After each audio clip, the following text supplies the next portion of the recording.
এতিয়া এয়া ফ্ৰিজত থাকি যোৱা যথেষ্ট প্ৰসাদ আছিলে। প্ৰসাদৰ পৰা আপোনালোকে দেখিছেনে, প্ৰসাদখিনি গাজিবলৈ হৈছিলে। আৰু প্ৰসাদ আছে ফ্ৰিজত। প্ৰসাদখিনি কালি বৰ বনাই খালোঁ। আজি ভাবিছোঁ প্ৰসাদখিনি বৰ বনোৱাতকৈ এবিধ বেলেগকৈ এটা ৰেচিপি বনাওঁ। খাৰ দি পেলাই প্ৰসাদৰ দাইল বনাম। আপোনালোকে খাইছেনে বাৰু এনেকৈ? ব'লক এতিয়া ষ্টাৰ্ট কৰোঁ। যে প্ৰসাদখিনি সিজাই লওঁ। সিজাবলৈ প্ৰসাদখিনি টুকি লৈছোঁ। এবাৰ ধুলোঁ বাৰু, এবাৰ নহয় দুবাৰমানেই ধুলোঁ। ফ্ৰিজত থওঁতে দেখিলোঁ এইবোৰ গজালিয়ে মেলিলে। কিমাননো আৰু বৰ বনাই খাব, সেইকাৰণে প্ৰসাদখিনি এনেকৈ তুলি দিওঁ।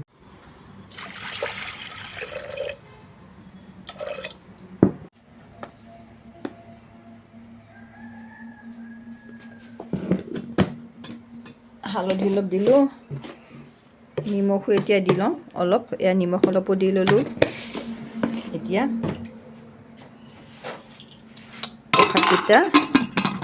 প্ৰসাদৰ দাইলখিনি এতিয়া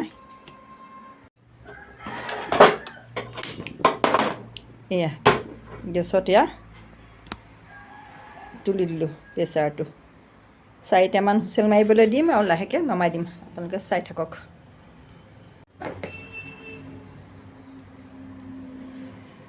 আদা কেইটুকুৰমান মিহি মিহিকৈ কুটি লৈছোঁ তেল মাৰিবলৈ। গোটাই লৈছোঁ। জিৰা অলপ দেখিছে, তেজপাত দেখিলা, শুকান জলকীয়া। আদাৰ পেষ্ট বনাবলৈ ইয়াত থৈছোঁ। আদা লগতে আদা নহৰু ইয়াত লৈ লৈছোঁ। আদা নহৰুকেইটা পেষ্ট কৰি লওঁ। কেইটামান জিৰা, আদা এটুকুৰা কাটি লৈছোঁ, নহৰু দুফুটা মিহি মিহিকৈ কুটি দিছোঁ। আদা নহৰু পেষ্ট, পিঁয়াজ, শুকান জলকীয়া, তেজপাতা। আঠিয়া কলৰ বাকলি, শুকাই থোৱা বাকলি লৈছোঁ, তাকে পুৰি পেলাই এতিয়া কলখাৰ উলিয়াই লওঁ।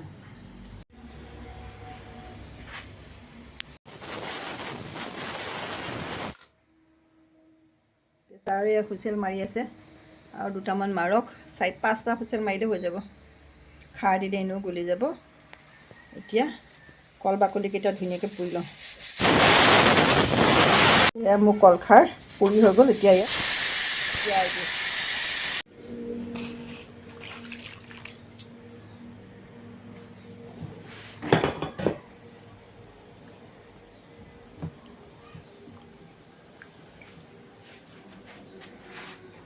খাৰখিনি ওলাওক, অলপ দেৰি ৰাখি দিছোঁ। খাৰটো কম হোৱা দেখি আৰু অলপ পুৰি দিছোঁ। খাৰ খাই বৰ ভাল লাগে। মাটি দাইলৰ খাৰ, মগু মাহৰ খাৰ, অমিতাৰ খাৰ খাবলৈ বৰ ভাল লাগে। খাৰ খোৱা অসমীয়া খাৰ খাই ভালেই লাগিব। প্ৰেছাৰটো খোল খাই মানে এয়া ফ্ৰেছ জিলিমিলি শাক অলপ কাটি লওঁ। আজি প্ৰসাদৰ খাৰ আৰু জিলিমিলি শাকৰ ভাজি তিয়াই থৈছিলোঁ। ধুই পেলাই নিমখ পানীত অলপ দেৰি তিয়াই ৰাখিছিলোঁ। এতিয়া এয়া কাটি লওঁ ধুনীয়াকৈ কুটি। এতিয়া এয়া জিলিমিলি শাকৰ ভাজি, প্ৰসাদৰ খাৰ, প্ৰসাদৰ বৰ, ভাত আৰু জাতিলাও ডিমৰ ভাজি। এয়া কুটি হৈ গ'ল। জিলিমিলি শাক, এয়া খাৰ কোমলাই ল'লোঁ। এতিয়া চেকি লওঁ খাৰখিনি। এতিয়া লাহেকৈ জুইকুৰা জ্বলাই দিছোঁ।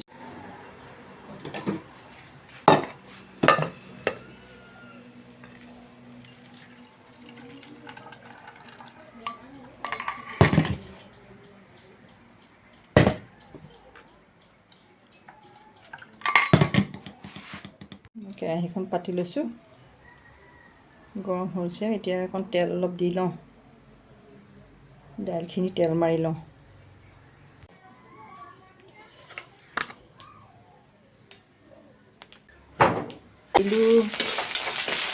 ভাজি থাকোঁ। এতিয়া মিহিকৈ কুটি লোৱা আদা আৰু নহৰুকেইটাও দি দিছোঁ।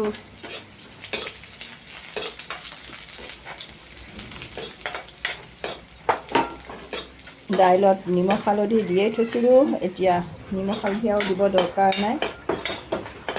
এইখিনি আৰু অলপ পকক, ৰঙচুৱাকৈ ভাজ খাওক।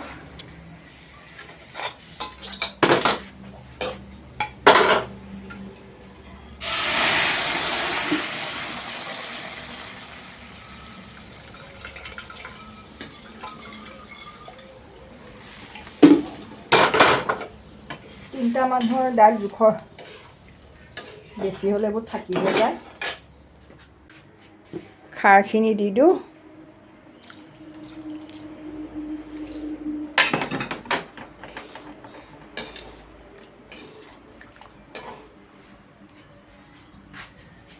এতিয়া উতল আহিবলৈ এয়া ঢাকনাখন দি থৈছোঁ, ভালকৈ উতল আহক। এতিয়ালৈ মই বাকী কামখিনি কৰি লওঁ। এতিয়া কেৰাহী এইখনো তুলি দিছোঁ, জুইকুৰা জ্বলাই লওঁ। এতিয়া জিলিমিলি শাকখিনিও ইয়াতে এফালে ভাজি থওঁ, ইফালে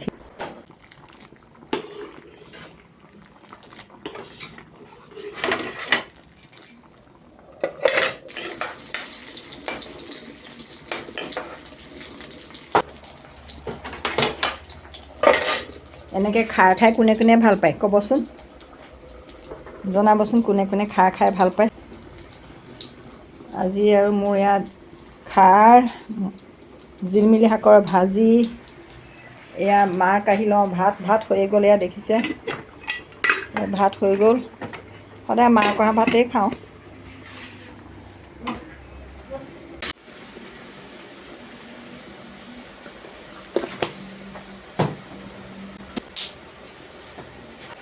এই শাকখিনি হ'লে আৰু মোৰ আজি দুপৰীয়াৰ খানা হৈ যাব। পকৰীকেইটা বনাই থোৱাই আছে,